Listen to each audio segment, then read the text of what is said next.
बड़ी नाव जो ओवरलोड है वो खराब हो चुकी है, उसमें 100 से ज्यादा पैसेंजर है। नमस्कार, आप देख रहे हैं स्वराज पोस्ट। मैं प्रिया राज। इस वक्त की एक और बड़ी खबर, देखिए बेहद डराने वाली खबर बिहार के भागलपुर से आ रही है। भागलपुर में बीच गंगा नदी में उस वक्त चीख पुकार मच गई जब 100 से ज्यादा यात्रियों से भरी एक नाव बीच मझधार में अचानक बंद हो गई। जी हां, नदी की तेज लहरें, बीच धारा और नाव पर सवार 100 से ज्यादा जिंदगियां जो अचानक मौत के साए में आ गई। नाव पर महिलाएं थी, मासूम बच्चे थे और कुछ गंभीर मरीज भी थे जो इलाज के लिए जा रहे थे। अचानक इंजन फेल हुआ और उसके बाद गंगा की लहरों के बीच जो भी मंजर था वो देखने को मिला, उसने हर किसी की सांसें अटका दी। तो आइए आपको तफसील से बताते हैं कि आखिर ये पूरी घटना कैसे और कहां हुई। तो जानकारी के मुताबिक ये जो नाव है भागलपुर के बरारी गंगा घाट से खुलकर महादेवपुर गंगा घाट की तरफ जा रही थी।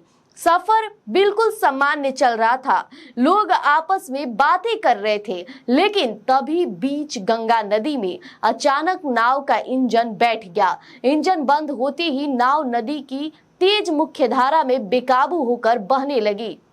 आम अंदाजा लगा सकते हैं कि किस तरह से सिर्फ पानी और पानी के बीच में 100 से ज्यादा लोगों की जान आफत में आ गई।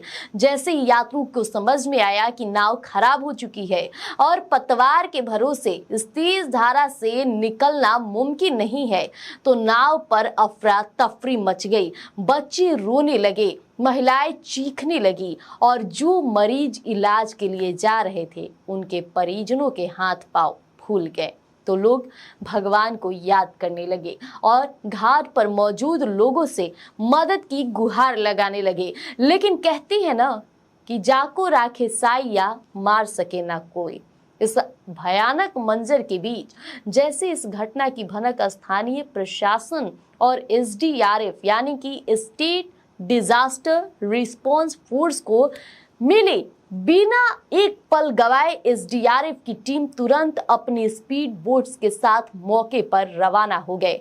नदी की लहरें तेज थी, हवा का रुख भी खिलाफ था, लेकिन हमारे एसडीआरएफ के जाबाज जवानों ने हिम्मत नहीं हारी। मौके पर पहुंचते ही जवानों ने सबसे पहले घबराए हुए लोगों को ढाढ़स बढ़ाया। घबराइए मत, हम आ गए हैं। जवानों ने इन शब्दों ने डूबती उम्मीदों को फिर से जिंदा कर दिया। इसके बाद शुरू हुआ एक बेहद मुश्किल और बड़ा रेस्क्यू ऑपरेशन।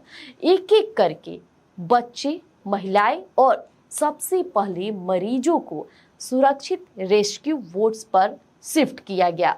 जवानों की भारी मशक्कत और सूझबूझ के बाद नाव पर सवार सभी 100 से ज्यादा यात्रियों को सुरक्षित किनारे तक पहुंचाया गया। देखिए, इस हादसे के बाद जब लोग सुरक्षित किनारे पर पहुंचे तो उनकी आंखों में मौत को करीब से देखने का खौफ साफ नजर आ रहा था। नाव से उतरे यात्री और परिजनों जितने भी लोग थे, इंजन अचानक जब बंद हुआ तो उन्हें लगा कि अब वो कभी किनारे पर नहीं पहुंच पाएंगे।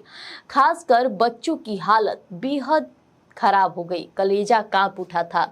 यात्री का बयान भी सामने आया है।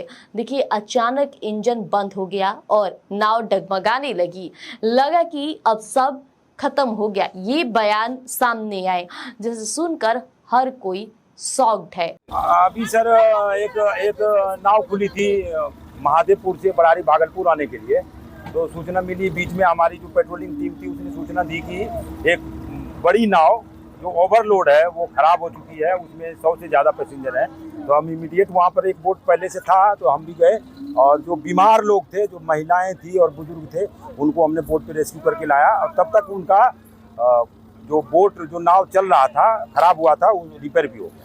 उसके 2 नट टूट गए थे, उन्होंने 2 नट लगा दिए, ठीक करके रवाना किया। जी। लेकिन राहत की बात ये रही कि इस पूरे घटनाक्रम में कोई बड़ा हादसा नहीं हुआ, किसी की जान नहीं गई और सभी सुरक्षित हैं। लेकिन यहाँ एक बड़ा सवाल प्रशासन पर भी खड़ा होता है। क्या क्षमता से ज्यादा यात्रियों को नाव पर बिठाया गया था। क्या नाव के इंजन की नियमित जांच नहीं होती है? क्योंकि अगर एसडीआरएफ की टीम वक्त पर नहीं पहुंचती तो आज अनहोनी हो जाती। तो फिलहाल भागलपुर से बेहद दुखद खबर ये सामने आई और बने रहिएगा तमाम अपडेट के लिए स्वराज पोस्ट पर। धन्यवाद। गोल, जहां 28 वर्षों के सफर में 18,000 से भी अधिक छात्रों ने डॉक्टर एवं इंजीनियर बनकर सफलता की ऊंची उड़ान भरे हैं, जहां साधारण छात्र भी बिहार एवं झारखंड टॉपर बनकर बड़ा इतिहास बना रहे हैं। दूरदर्शी शिक्षाविद श्री विपिन सिंह के मार्गदर्शन में मेडिकल एवं इंजीनियरिंग के लाखों छात्रों के लिए आशा की किरण के रूप में गोल, द रिजल्ट फैक्ट्री